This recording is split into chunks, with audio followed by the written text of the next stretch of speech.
obviously invited, so call me back. Okay, love you.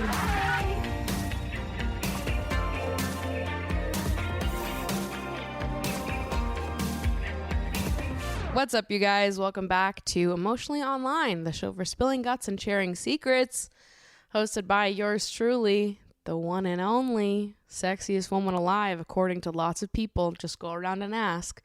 Maddie Drossbeck. Happy Black Friday to all of those who celebrate. I'm recording this on Tuesday, but it does go live on Black Friday. So can we get a round of applause from the live studio audience for Black Friday, everybody? Woo! Gotta go get those sales, baby. It's a holiday for couponers, middle-aged moms that have nothing else to do. But you know what? I've been thinking about this quite a bit recently. Black Friday is like, what it is now is just the wee remnants of what it was in the early 2000s. To me, Black Friday is like, it should have ended already, because it seems to be an early 2000s thing that is somehow still here, but it's completely fucking bastardized. What we know as Black Friday right now is not at the heart of Black Friday, okay?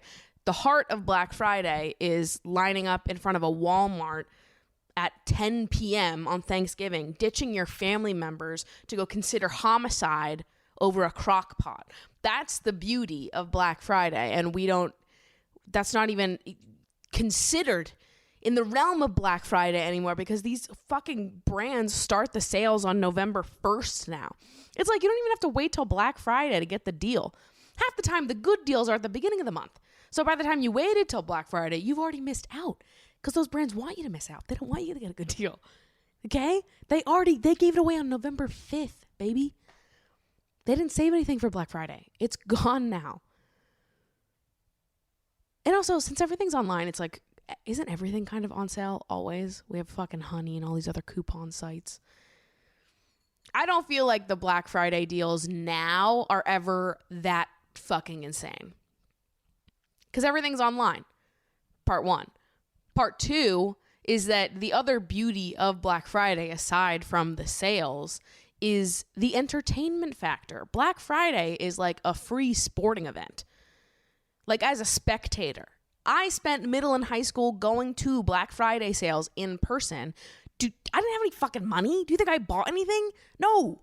I went there to loiter and watch middle-aged women fight. That was it. And that was fun. And that was what was entertaining to us at the time. And I just feel like teenagers now are really missing out on that. Are really missing out on the full Black Friday experience. To the point where I'm like, well, let's just cancel it. I don't think we need to do Black Friday anymore. Because if we can't have it for what it was meant to be, at the beginning of all, in the Garden of Eden, if you go way back in the Old Testament,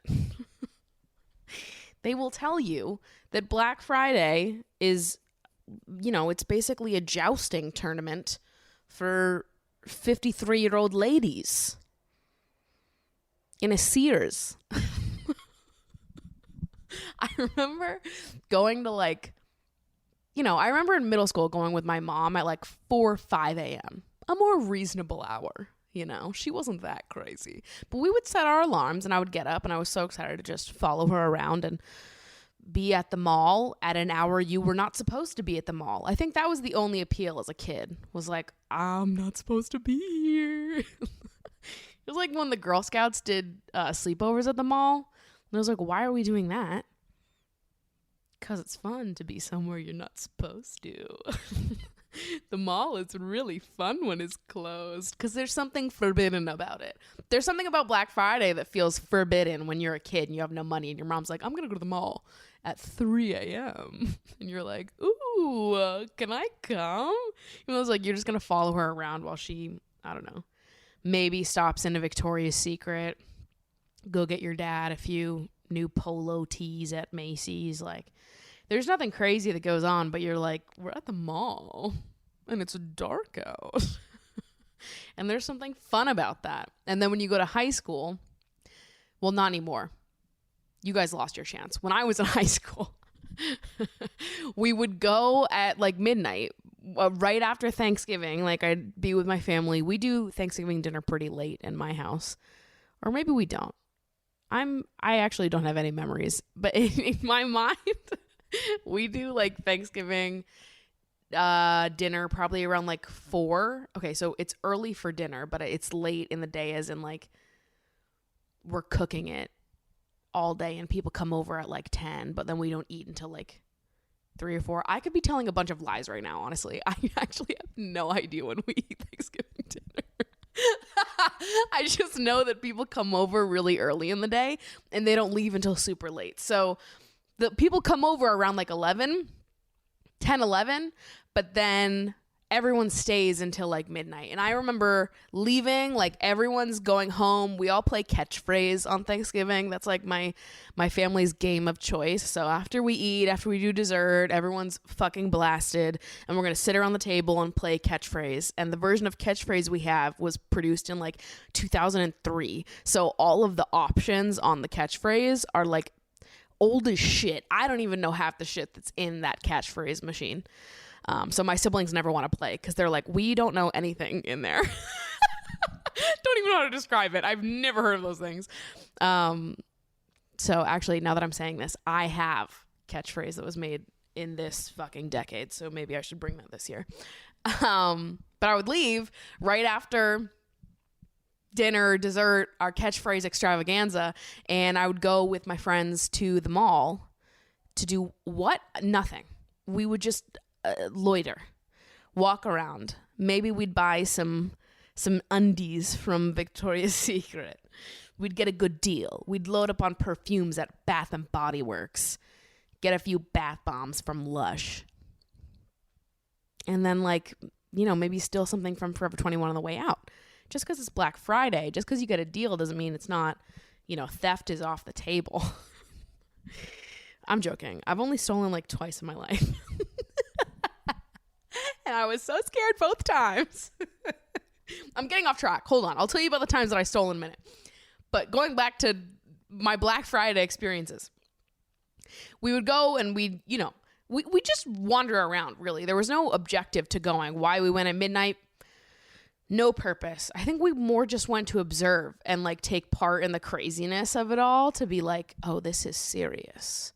We're getting to the mall at midnight and we're about to fight with some old ladies for no reason. We don't really want to buy anything, but I just want to be there. I want to be in the action. And we would always end up with people that I didn't even know. Like we would go, it was like me and my 4 or 5 friends. We all lived in the same neighborhood together. And then I just have distinct memories of like going there at midnight and then just ending up in a huge minivan parked in like a Sears parking lot with a ton of people and like the grades above and below us just sitting and talking at 4 a.m. It's like, who are these people? Why do we all need to hang out at 4 a.m. in a parking lot? No reason at all. It's just like the novelty of it, really. Being like, yeah, I went out, I did Black Friday. I tested out a bunch of mattresses at Jordan's Furniture. And, yeah, then I sat in a parking lot. And I felt really fucking badass because of it. Maybe this is a suburban thing that I'm talking about. Because I don't know if people in cities were doing that.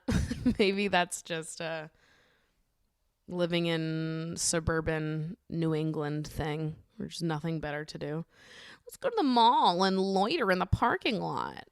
Wait till the mall cop yells at us, and then we'll bully him while he drives away. Paul Blart Mall Cop initiated the approval rating of bullying of mall cops to spike up. I'm sure of it. Okay, wait. Going back to the stealing stories. This is not even what I'm supposed to be talking about this episode. But to be fair, there's no real guidance for this episode. I'm just going strictly off vibes today because I have too many things to do. Thank you. With peace and love. With peace and love. This is off the cuff. This is a real sleepover, baby. Strap in. Get yourself a drink, baby. So I've stolen twice in my life in memory. The first time that I stole was in high school. And this, I don't even count as stealing because I think that I was just really fucking smart. I think I'm just brilliant and my IQ is just light years above what you might expect from me. Or you know what? I'm not even going to say that because you look at me and you know that I'm smart because I have big boobs. Fucking everyone with big boobs is smart. So I just think that I was brilliant. I think that I made a smart play here, and I don't think it's considered stealing because I think the employees were just stupid. Or maybe they weren't, and they were just giving me a pass because I'm beautiful and sexy and gorgeous and I deserve it. So I was in like sophomore year of high school, and I found this dress that I really liked, and I really wanted to buy a belt, a tiny little brown belt to go with the dress. I needed to buy this outfit because I was meeting Cher Lloyd. Yeah, that's 2013 for you. I won a meet and greet to meet Cher Lloyd through a radio station, and I needed an outfit for it. Had my flower crown. I had this brown dress that I found at Forever 21 that I was going to buy, and I really wanted to buy this belt to go with it, but I was like, oh God, I really don't want to pay, an extra $12 for this belt? Maybe even cheaper. I don't even remember the prices were at Forever 21 back then, but I just tied the belt around the dress to make it look like it came with it, and it wasn't two separate items. And I was hoping that they would just check it out as one. They would just check out the dress and they wouldn't check out the belt, because it was like around that time, dresses with the belts attached to it were kind of a thing. So I thought that maybe they wouldn't think anything of it. And I was right. They didn't. They just rung me up for the dress. Belt is attached to the dress, and they never knew. And I walked out of there with 2 items, only having paid for 1. That's just smarts, baby. I got in there and I did what I needed to do. I was on a budget and I was on a mission. So I actually don't count that as stealing. I just count that as being the smartest person alive. However, the second time I stole, I actually really did steal. This was in college. I worked at Urban Outfitters for 4 or 5 years. Maybe that's an exaggeration. Maybe it was 3, 4 years, let's call it. And anyone that's ever worked for an urban company knows how easy those stores are to steal from. Not that I'm encouraging anyone to steal. You shouldn't steal. But have I stolen from Urban? Yes, of course I have. It was just some home decor stuff because I was like, this is dumb. I worked here for like 4 years. I think you owe it to me. I can take some stuff. And I was like, I'm not paying this. I'm not paying this shit. I'm not paying $30 for an incense holder. I'm good, dude. I'll just take it. I'm just going to put it in my bag. So I did. I just put it in my bag and walked out. Nobody even saw. So that's the only time that I've ever stolen something, actually. So I was just like, you know what? I'm not buying it today. And I'll be real. It felt good. I can't even lie. I didn't feel guilty about it. I was just like, yeah, stick it to them, bitch. Fuck you, Urban Outfitters. And, yeah. Anyways, just reminiscing on memories of Black Friday's past and how whatever Black Friday is now is simply, they should make a different name for it, because this is not Black Friday. I remember Black Friday, okay? I was alive for the Black Friday of Black Friday's past, and I just think that this is a holiday that we need to leave in its glory days. It's not what it used to be, and we need to stop pretending that it is. But will I be buying a considerable amount of things this Black Friday? Yes. Not for myself. I like to do all of my Christmas shopping by Black Friday so then I can sit and stop worrying about it. So I'm not going to buy anything for myself on Black Friday, but I'm going to try to buy every gift that I need to get for other people on Black Friday. So hopefully all goes well and I get those deals, baby, even though they suck. And I'll stand by that one.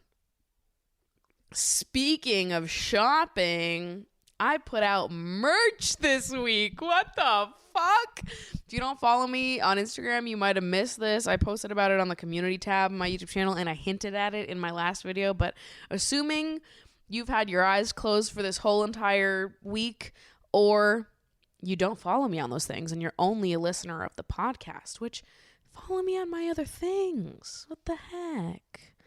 I want you to be on the other things. You might not know, but I have merch now. I put out 2 t-shirts and a crew neck. This has been in the works for about 4 months now. I have been dying to talk to you guys about it. Basically, like right after I put out my Notion video in August, which in that video, I talk about how there's a section of my Notion that's dedicated to merch. And I was like, don't get your hopes up. Like, it's empty. And I open up the tab and I'm like, see, there's nothing here.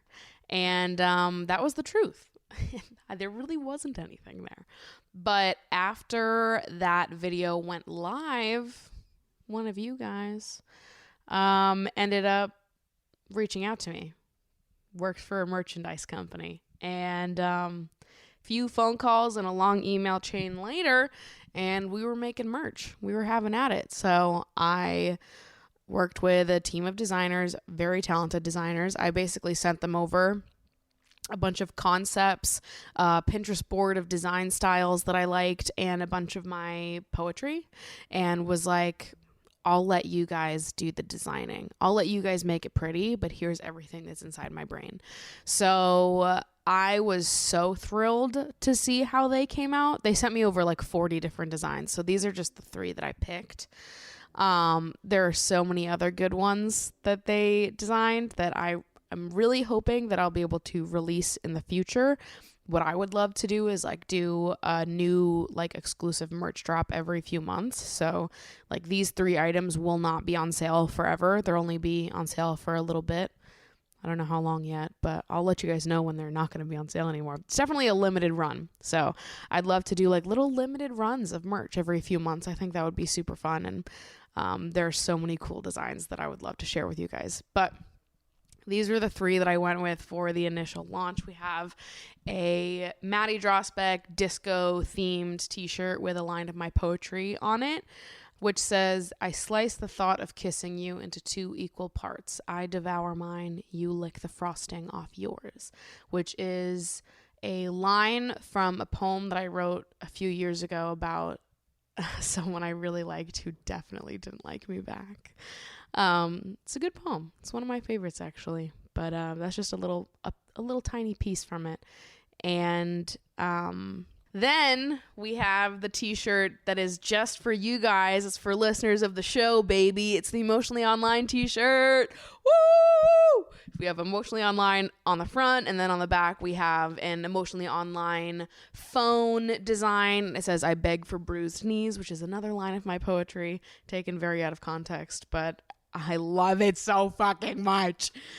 We had to get some podcast merch in there. And then the very last item that I launched is a crew neck that says, I'm a beautiful storm, but a storm nonetheless, which if you are a longtime follower of mine, you know that was the line that was used on the back of the poetry book that I put out when I was 19 turning 20. So, very long time ago. It was very nostalgic. That was like the first item that I ever put out into the world. So I thought it'd be fun to sort of loop back to the very first thing. That poetry book no longer exists anymore, by the way. Olden times. But yeah. And then on the crew neck, there's a zoomed in photo of my tits. And it was the photo that almost got me banned off Instagram back in April. So pretty good stuff. I'm so excited that it's out. I'm so excited I can talk about it now. There's photos over on my Instagram. If you order by today, I think Black Friday is the last day to get it confirmed. Arrives before Christmas if you're within the States. It does ship internationally, but I think the shipping times are different if you don't live in the States. So if you live in the States and you want to get your item before Christmas, I believe today, Black Friday, is the last day for guaranteed getting it before Christmas. Otherwise, it might come after. Anyways, so excited that's out. So excited to finally tell you guys. And so excited to see you in the merch. So, yeah. Links to that will be all the places you know you can find those links. So I talked like 2 weeks ago now about how I was deleting my Twitter. Wow, that was 2 weeks ago. So I did. I deleted my Twitter. And when I tell you guys I haven't missed it at all. I haven't even like gut instinct tried to go search for Twitter. There's been a few times because I still have Twitter marked as a bookmark on my Chrome. And when I'm sitting on my computer, just like looking through emails, checking my notifications and stuff, there have been times where I've clicked on the Twitter bookmark. Now, I don't have an account anymore, so it doesn't show me anything. It just goes to like the make an account page. And so I've clicked on it a few times being like, just out of gut instinct, but not that many. And I never do it on my phone, which is where I was usually consuming Twitter. It feels like I deleted Twitter and all of a sudden I'm like, why did I even fucking have that? I didn't need it.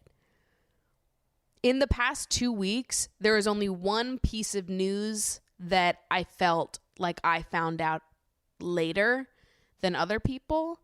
And oh my God, as I'm sitting here, I can't even remember what that piece of fucking news was. It was whoever Pete Davidson is dating. Pete Davidson is dating someone new. Oh my God, I don't even remember. Because it doesn't matter. I don't need to know it. But I didn't know. I didn't know that Pete Davidson was allegedly dating someone new until... Oh, Emrata. That's who it was.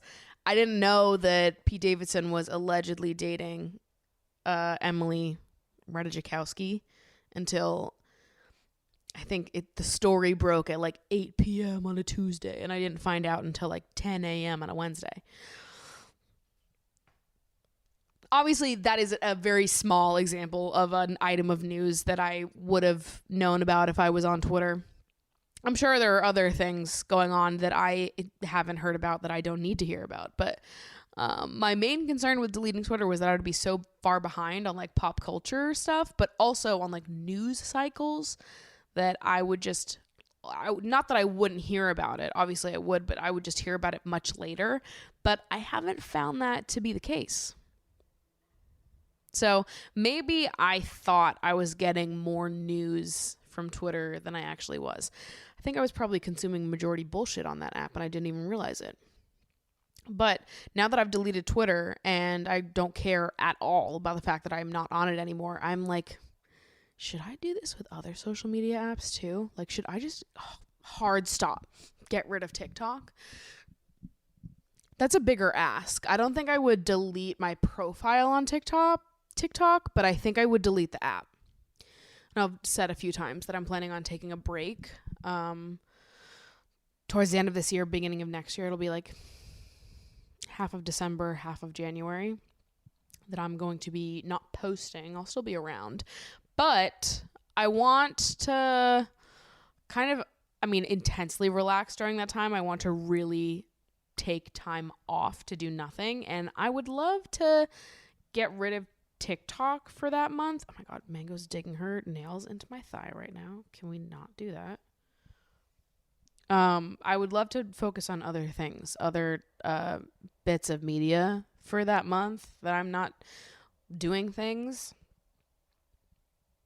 other than scrolling on TikTok. Like, I think it would be kind of a waste of a time for relaxing, spending time with family, friends, and also getting re-inspired. I think it would kind of be a waste if I spent a ton of time scrolling on TikTok. I don't feel like I gain anything from being on TikTok, if I'm being honest. I have a good laugh every now and then, but it's not like I'm finding like the funniest shit I've ever seen on TikTok. It's like maybe I watch like 1 or 2 videos a day that I'm like, that's fucking funny. But it's clearly not funny enough for me to come up with a concrete example right now. So, Mango, what are you doing, honey bun? Come back. Come put your purring into the microphone again. Mango, the people want to hear from you. Have you heard that? I saw TikTok this week. Oh, God, fucking TikTok. Maybe it does give me some benefits. I saw TikTok this week about how cats purring is healing. The frequency is healing. And somebody was talking about how they put like pads, heating pad type things in hospitals that emit the same frequency noise, and it's supposed to like, I don't know, encourage healing in people that are sick. I don't know where this person got this information. I'm not vetting or double checking any of this, but I just believe it. I believe that cats purring is healing, that the frequency is healing. I just think cats in general are so fucking brilliant and powerful. And obviously, listen, Mango is my girl, my bestie, my friend, my little baby. But alternatively, on TikTok, I've seen kind of a lot of cat slander recently. And something I love is that every time I see a video where there's cat slander, there's people in the comments being like, L, extremely common L. And everyone's making fun of them. Like, it doesn't seem like anybody who posts a cat slander video has a happy life. You know, like, they don't get away with it. They definitely get reprimanded for talking shit on cats, because cats just don't fucking deserve that. But my thing is, like, people who really hate cats, why? I feel like it's, you know, it's fine to have a preference between cats and dogs. That's one thing. I prefer cats. I also have a preference. I grew up with dogs. I never was around cats my entire life. Most of my life, I would have said that I was a dog person until the pandemic. And I had an experience with a cat before I adopted Mango. The day one of being locked down at the beginning of the pandemic, the first day I stayed home, I was taking the garbage out of my old apartment and opened the door, and a cat walked in. There was a cat just in my building sitting right outside my front door, and I opened the door and she walked in as I was taking the trash out, and I was like, what the fuck? I don't know how it happened. It was a cosmic coincidence. And this cat like hid, and she was so scared, and I was like, well, I can't kick her out. Like, she clearly like is scared, and you know, why she was in my building. So I was like, maybe this is somebody's cat. Like, I got to find her a home. And so we put up flyers. We went and checked to go see if she was microchipped. Nobody contacted us in my building about the flyers. She was not microchipped, so they thought that she was just a stray cat that got indoors, maybe was a little friendly because we were feeding her. I don't know. She was really young. And she was with me for like 5 days, and she loved me. In those 5 days, she like decided that I was her person, and she was all over me, was so cuddly, was just like the sweetest little thing. And I was like, oh my God, I love her. I had never had an experience with a cat like that before. And keeping the cat was basically off the table for me from the start. At that time, I wasn't making a ton of money. I was still at my first job post-grad, so I was not making big bucks. And I thought it was irresponsible of me to keep a cat, have an animal, knowing that I was not financially secure enough to raise said animal. God forbid anything happened. Because, you know, if worse comes to worse, I'm sure my parents would have helped me. Like, if this cat gets really sick and I need help and I definitely don't have money for vet bills, I'm sure I could have asked my parents for help, but I'm not the type to want to do that. I don't want to ask for help from my parents unless I actually have to. They're very generous people, but I want to do all my own shit, pay for all my own bills, not have to rely on my parents and their generosity. So adopting an animal was the same way, where I was like, you know, the day-to-day expenses of having an animal, of like food and litter or whatever, that's not expensive. It's the vet bills. It's the what ifs. God forbid something happens. Could I save this animal? Like, could I keep them healthy? And, you know, this is a cat that randomly wandered in off the street. I don't even know what her situation is. It just wasn't responsible for me to have a cat at that point in time, especially because I had never considered having an animal before. And so when we realized that she was a stray and she didn't have any owners, we found someone to adopt her. It only took like 5 days, so I didn't even have her for a full week. Found someone to adopt her, and the second she left, I was like in tears. I took a shower and I was sobbing so that my roommate wouldn't hear me, because I was just like devastated. I was like, damn, I really started liking that fucking cat. So then after that happened, I was like, I guess I'm a cat person. Like I really want a tiny little kitty for my own. So I said to myself, when I'm in a place financially where I feel more secure and where I feel like I would feel confident adopting an animal, I'm going to do it. And 6 months later, I was in a different financial position. I had gotten a new job. I'd been at home saving a lot of money because I wasn't fucking doing anything. So I was in a position where I felt like I could adopt a cat and I could bring a nice, sweet little kitty into my life. So I adopted Mango. And she is just the sweetest fucking animal there ever was.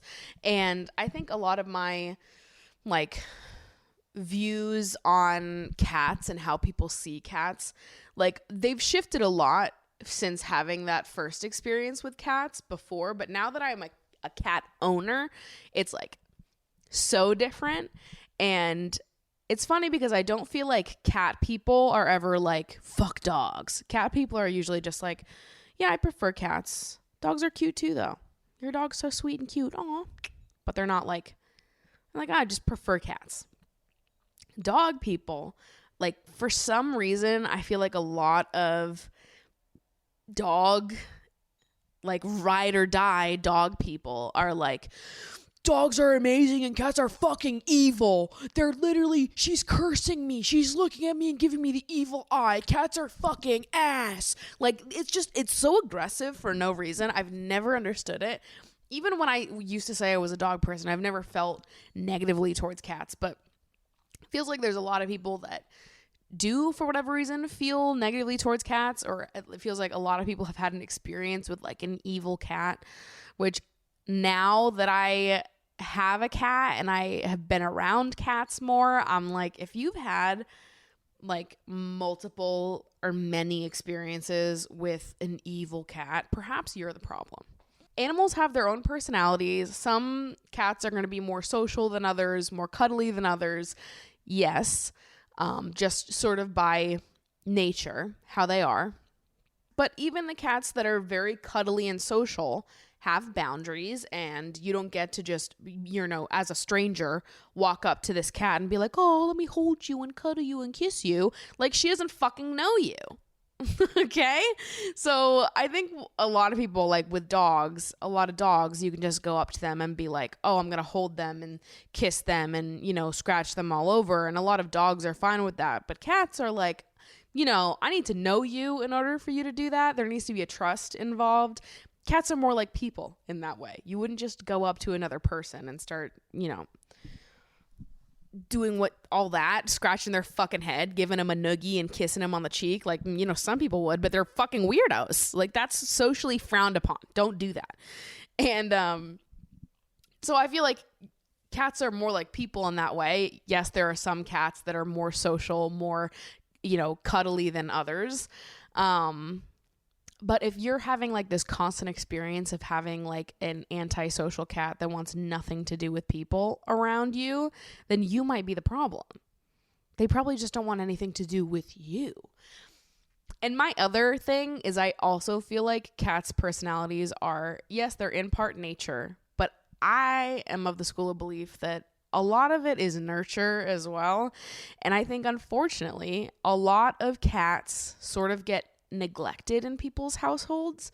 Like, I think that people see cats as being, they're so calm and they can sleep for lots of hours out of the day and they're very self-sufficient, they're independent, that a lot of people just like let their cats live lives in their homes. I think especially when you have like a family cat, like, people are busy, parents are busy with kids are doing God knows what, whatever. They have dogs. They're distracted with the dogs.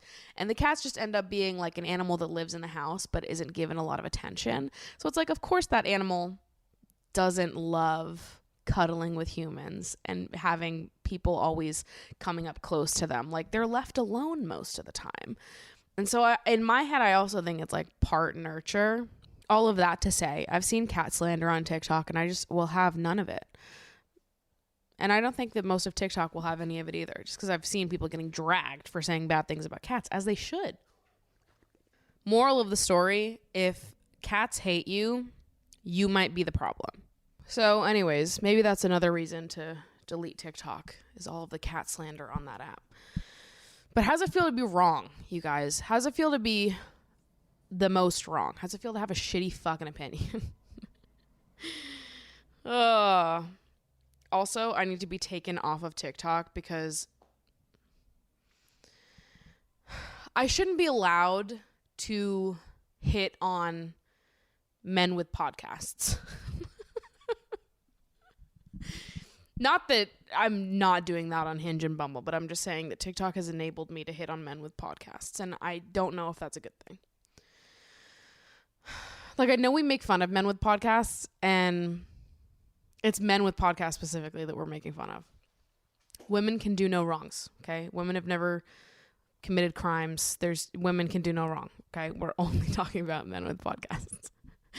And, you know, we like to make those jokes because they're funny. They're funny jokes, okay? Have you ever heard a funny joke before? Ha ha, laugh.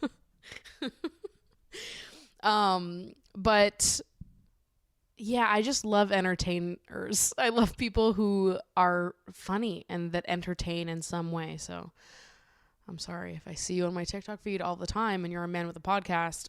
As much as I love bullying you, I'm also going to hit on you. I also might flirt with you in your DMs. Like, I'm sorry. Is that a toxic trait of mine? Loves men with podcasts. So maybe that's another reason I need to get rid of TikTok. I'm kidding, by the way. It's not that serious. My thing is, like, I'm on Hinge. Hinge is fine. I prefer Hinge. Hinge is, like, good. I've had good experiences on Hinge. I keep downloading Bumble to be like, well, maybe I'm missing what people are saying about Bumble, because people talk about Bumble all the time, and I've never gone out with anyone that I've met on Bumble ever. And or maybe once. One of my fuck buddies in college I met off Bumble. Having flashbacks. But I've never met anyone on Bumble, and I find that, like, the people on the app are so weird and nobody reads anything. I find that the people on Bumble, they want to fuck equally as much as the people on Tinder do, except it's, like, just the genre of people that don't want to make the first move. So it's a bunch of people that just want to sit back while you do all the work, and they're, like, only looking to fuck.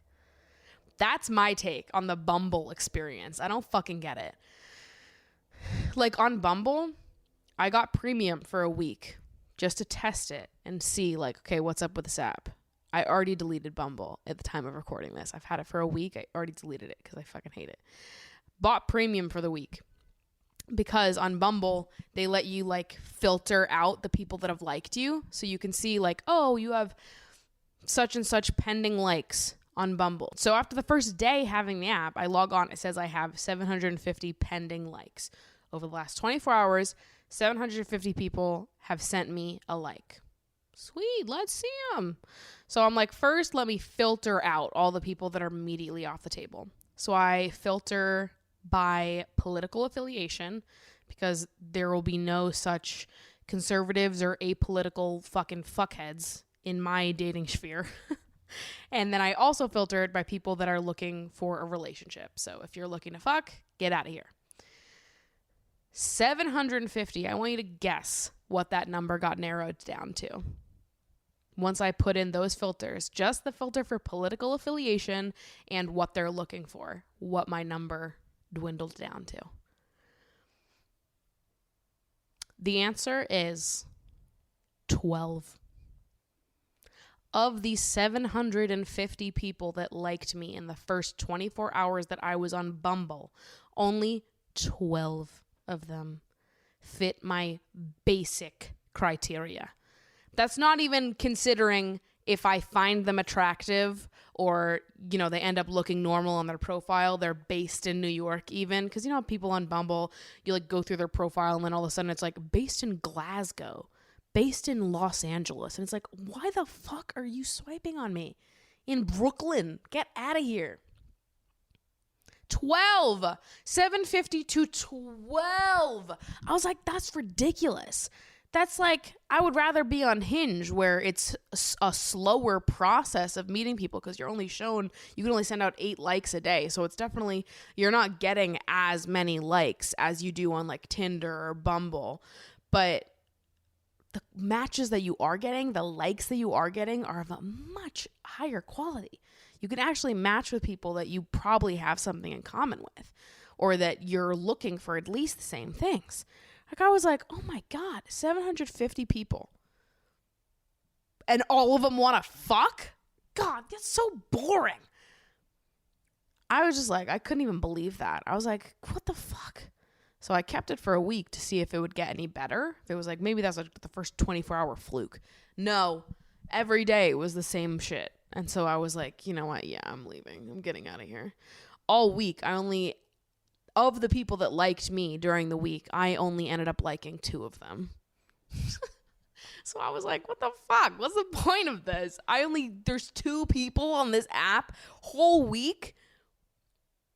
All these people are sending me likes. None of them are looking for a relationship. The people that are looking for a relationship, or, there's something about it that I'm not feeling. 2 people. I was like, what the fuck?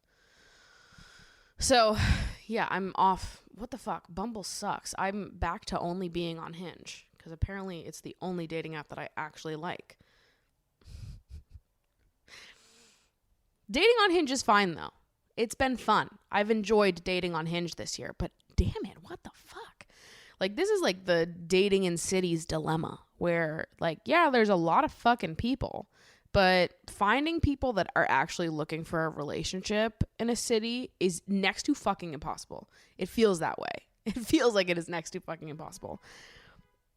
It's the easiest thing in the world finding someone to fuck. Okay? If I wanted to have sex, I could do it right now. In 10 minutes flat, less, I could find someone to come over. But that's not what I want. I'm not trying to do that. I'm trying to go on dates and actually see if there is a genuine compatibility with someone. But god damn it, is it hard? It's hard to even find people that want to date, let alone find a person that is the right match for you. It's just like, it's quite the process. But literally everyone that you talk to is having the same experience. Everyone that I talk to is like, yep, same over here. So I'm like, okay, cool. So we're all just in this together, besties. But, maybe one day we can there can be a new dating app that's made that gets kept sacred. It can be a dating app only for people that are looking for long-term relationships. They're looking to seriously date and see if there's compatibility. It just feels like every dating app ends up turning into the same thing eventually. Like, Hinge is a little better because of the format of it allows for better matches, in my opinion. But it feels like every other dating app, just eventually you can go out with the intention of this is the dating app for this is the dating app for that. But at the end of the day, they all morph into the same thing. I don't think any of them are that different from each other. I'm also not saying that Hinge is they're doing it completely right. I've got criticisms for Hinge, but I like the app enough to want to give the app criticisms. You know what I mean? The other apps, I'm like, well, I'm deleting it. I don't even want to be on it. Hinge, I'm like, I want to be on it, and I have criticisms, but I enjoy my time on this app enough for you to hear those criticisms. My criticism for Hinge, my main criticism for Hinge, is that their algorithm is better at showing you people that you are actually going to be compatible with. However, I would love the ability to filter by what you're looking for on Hinge. It's a newer feature. They just added the, what are you looking for? Long-term, short-term, figuring out my dating goals, whatever else other options they have. That's still a newer feature. So I'm sure you'll eventually be able to filter by those things, but they're still waiting for people to fill out that portion of their profile. And they just added another portion where you can fill out if you're monogamous or polyamorous, whatever. So I think that's great that they're adding that as well, because yeah, that's another huge part of dating in cities is you come across someone with a great profile and you're like, oh, this person looks great. And then most of the time they have it in their profile. They'll be like, oh, I'm ethically non-monogamous. I'm partnered. But sometimes people don't have it in their profiles, and it's like, I would love to be able to just filter that out, you know? Like, you and I are not looking for each other. We would save each other so much time if you could look at other people that are looking for that are ethically non-monogamous and are partnered or are open with that versus people who aren't. Because I'm not. I just wish these apps would be better at filtering so you could see the people that you would actually be compatible with, because it is hard to find the people that you would actually be compatible with. So I hope that Hinge, you can eventually start filtering by those things, because although I think their algorithm is smarter and does a lot of that on its own, I would love to be able to like get it 100% and just filter it out. So, all right, end of the show. Let's do some advice. Let's go through the advice box. All right, I have a message here that says, I went on my first ever first date a few nights ago, and I'm wondering how on earth people date without getting completely emotionally invested. Maybe it's the Pisces in me, but when I care about something, I don't know how to put in anything less than 100% of my effort. I feel like I have the tendency to get completely carried away with things, and I'm trying to navigate the line between being open with my emotions and what I'm looking for and not seeming super needy or too full on. For the date, we went for drinks and kissed at the end. We met in a club on Halloween and made out then, but this felt more serious because we were slightly more sober, and it was a lot of fun. I really like her, and I invited her over to watch a movie the next night, but she had to cancel last minute and left my no worries, we'll reschedule message on read. So now I'm overthinking everything I said and did. So I guess my question is, how do you cope with anxiety around saying and doing the right thing when dating, and how do you handle it when people have different communication styles and approach relationships differently than you? Okay, let's go through this message from the top because I've got a bunch to say. First thing you have here, I went on my first ever date a few nights ago, and I'm wondering how on earth people date without getting completely emotionally invested. Maybe it's the Pisces in me, but when I care about something, I don't know how to put in anything less than 100% of my effort. You don't have to change. Okay, remember that. I feel like I have the tendency to get completely carried away with things, and I'm trying to navigate the line between being open with my emotions and what I'm looking for and not seeming super needy or too full on. Throw those cares out the window, baby. I've talked about this a bunch because I have felt this way so many times in my life, like worrying about being too needy or too much or just like coming off too full on. I have worried about that so much throughout my life. And the truth is I think that most of us worry about that to a degree that we actually don't need to be worried about that. Dating is vulnerable, okay? Dating requires you to be open and honest and put yourself out there. And if the person that you are seeing is going to look at you and think, oh, you're too needy, oh, you're too much, this is too overwhelming for me, they're not the right person for you. I think that it's a good thing to reflect on how we are when we date so that it's something that we can enjoy, you know, because there is some type of balance that goes in, right? Being open and honest with your emotions, putting yourself out there, but also knowing how to manage the uncertainties and the uncomfortability that can come with those uncertainties in dating. However, I think most of us are managing that discomfort on our own, and we're worrying about coming off as too much because we want the people we're seeing to respond to texts in a timely manner. We're not saying immediately. You're not saying respond in 20 minutes. You're saying, you know, don't leave me unread for 24 hours. That's not being needy. That's wanting the people that you're with to communicate effectively. And I think that a lot of times we have been taught to minimize our emotions, or we're taught to think that we're being too needy or too much for asking for like the bare minimum of what we would need to feel secure in a relationship, because a lot of dating culture is like a competition to see who can care less. It's sexy to care less. It's not sexy to give a fuck. It's not presented that way. So you worry about coming off as too much, too needy, too yada yada, whatever, when really you're not asking for anything that is out of left field here.